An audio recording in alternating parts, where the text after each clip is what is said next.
Coming up on Sunday is Cinco de Mayo. So Jessica Hacker's here for Thrifty Thursdays. So we're talking Cinco de Mayo today. Right. That's our theme. Yeah, we have some Mexican food. So one of the cheapest ones is carnitas. Okay, pork is very cheap, and especially right now, you can pick it up for about 87 cents a pound. Oh, that's nothing. Yeah, it's nothing. Yeah. So, I mean, really, you can get about a 4 or 5 pound roast for right around $5, which is a great price. So Which this is that one, the size you have over yeah, here? I mean, yeah, this is a 5 pound roast. That's a lot of meat for $5. Yeah, yeah, it's a lot. One of my favorite recipes that's super easy is just, of course, put it in a crock pot. All it is the roast. You're going to put in your seasonings, maybe some onions. I prefer to use alcohol in this if you want to cook with like a cheap wine, an orange wine, like a Boone's Farm is a perfect one for it. Lovely. Okay. If not, just orange juice. Of course, if you don't want to cook with alcohol, it's fine. Okay, so a little something sweet is what you're going for. And you're just going to put it into your crock pot, let it cook for at least 8 hours or longer. And what you get is obviously an amazing. I hope you can get it out and everyone see it. Looks I know. beautiful. So, and Look at that. it's going to have a bone. Let's see if I can grab it without making a complete mess. I know. No pressure. That's okay. I know That's okay if we make a mess. That's right. Yeah. So, and there it goes. You're going to get this beautiful bowl, which I hope you can see as well. I know. And then Gorgeous. this is easy. I mean, it's just going to literally just shred apart. It falls apart. So just shred it apart. You can put it back into your crock pot and let it just soak up in the juice, or say if you're ready to serve it. Excellent. And then we're working on a side dish for that as well. You got to have some rice. Of course. So wait, here I just got some butter, garlic, and onions that we're just browning up. And then with here, right, go ahead and add in the rice. You've got a cup of rice, and you're going to put it in dry.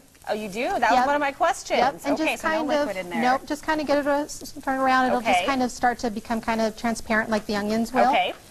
And at this point is when I like to add the hot sauce.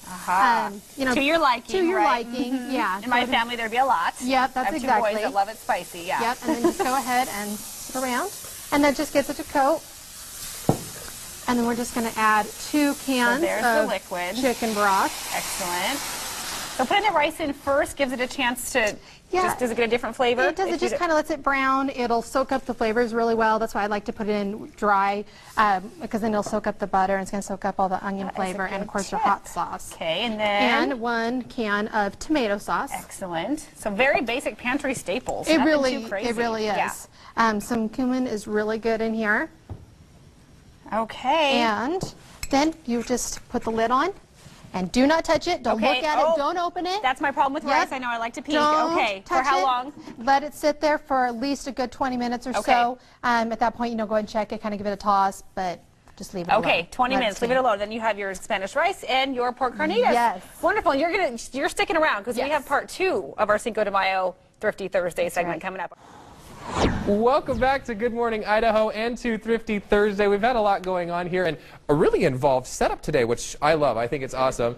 Cinco de Mayo, of course, is an important time to get your themed foods going on. That's right. And we started out already with the carnitas. Yep, we got our carnitas. We've got our rices going, and now which we can't touch. Yeah, don't touch it. You gave Rachel a hard. Don't peek. No peeking. That's hard to do. I'm going to put you in charge of making some good old salsa. Now this I consider it would be like restaurant style salsa. Okay. Now why I go with this right now, I know the whole pico de gallo, was like the chopped fresh tomatoes and everything is really good, but honestly right now still the tomatoes just are not that great. I've already had tomato plants die because of still overnight freezes. So they're just not. So personally I like to go with the restaurant style this time of the year because it's good, and I go with canned tomatoes. And it's super easy to open up cans too. I can do that. Yes. So the canned tomatoes, what's nice is obviously they've already been canned at the peak of their freshness. I'm starting with the tomatoes. So they're going to taste good.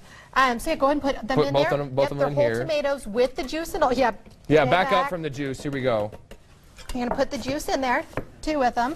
And then these other ones are like what would be Rotel, in the sense of what we know. A nice mix, yeah. Yep. Well, then actually right now Albertsons has them. They're actually even part of all of their tomatoes being on sale for 39 cents a can, and those are part of it. So that's even, I mean, that's stock up price. So while we're talking prices, what's the total rundown for the carnitas and the whole meal this week? For doing the carnitas and the rice, I think it's a little over $8 for the whole meal, and doing like a salsa bar is going to cost you under $8 to do it. Of course, you can go cheaper by buying different brands of of your products. Will change it a lot.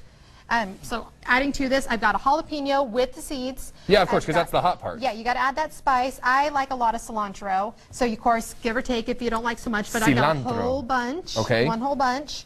And then there's also about a 1/4 cup of an onion. You won't need much because there's already so much flavor with the Rotel and stuff in there. Okay. You're only going to need about a 1/4 And is that cumin? Yep, some cumin. Okay, we've got that recipe as well we can And, put up for you on the screen. Yep, and some salt. And then you've got the limes. Do you throw limes in there or do you just juice them? Just juice them. Okay, you don't want the rind and everything. What kind of limes are we supposed to be picking out? I don't remember. Oh, come on. They're yellow, the more yellow Yeah, they are. I was about to say the more green, but I was like, that sounds wrong because I feel Yeah. like I learned something last time. Yes. So the yellower they are, the better you're going to have. Yep. Okay. That means they're going to be riper, so you can just put it in. And obviously, this is going to make a lot. So if you're going to put it in a food processor, make sure you have a big one. All right, so 30 seconds to finish this up. We certainly can put it in do there. it. All right, and then I want to make sure this lid doesn't fly off on me. Is that good? We good to go? Do that and go ahead and pulse it a couple times. All right. And while we're doing this, you have another easy recipe with some Yes. avocados as well. Just two ingredients. 2 ingredients. It's one of my favorite ones. It's really just kind of like a verde avocado guacamole. So I've used just a verde sauce. This is one of my favorites. It actually is a guacamole mix, but any verde sauce will be great. And then just scoop the avocados in there is all you're doing, right? Yep, and you're just going to slice them up into chunks, edible chunks.